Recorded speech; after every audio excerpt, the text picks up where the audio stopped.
नाजरीन, जायदाद गाड़ी खरीदने पर पाबंदी की तजवीज, टैक्स न देने वालों के खिलाफ घेरा मजीद तंग होने से कौन सा तबका मुतासिर होगा। हुकूमत ने टैक्स कवानीन में तरामीम तजवीज की हैं, जिनके तहत टैक्स न देने वालों पर सख्त पाबंदियां लगाई जाएंगी। माहिरीन के मुताबिक उन तजावीज का मकसद टैक्स नेट में इजाफा करना है, लेकिन उनसे अवाम को मुश्किलात का सामना भी करना पड़ सकता है। कराची टैक्स एसोसिएशन के सदर कहते हैं कि ज़राई शोबे, रिटेल्स और होलसेल्स पर ये कवानीन ज्यादा असर डालेंगे।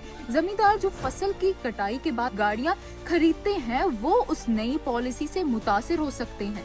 तो नाजरीन, इससे अवामी मुश्किलात का सामना होगा। अगर कोई नॉन फाइलर्स हैं जो वो बैंक से ज्यादा रकम नहीं निकाल सकेगा, जिससे बच्चों को तालीम या शादी के अखराजात मुश्किल हो सकते हैं। नाजरीन, माहिरीन का कहना है कि इन तरामीम से लोग बैंक अकाउंट से पैसा निकाल कर कैश लेन देन की तरफ जा सकते हैं, जिससे बैंकिंग निजाम को नुकसान पहुंच सकता है। अब क्या ये कवानीन कामयाब होंगे कि नहीं? माहिरीन कहते हैं कि इन कवानीन का मकसद अच्छा है, लेकिन 2016 में ये भी इसी तरह के इकदाम किए गए थे, जिनसे टैक्स रिन्यू में ज्यादा इजाफा नहीं हुआ था। आखिर लोग टैक्स नेट में शामिल होने से क्यों डरते हैं? तो इसीलिए डरते हैं नाजरीन, क्योंकि पाकिस्तान में लोग टैक्स नेट को जाल समझते हैं और इससे बचने की कोशिश करते हैं।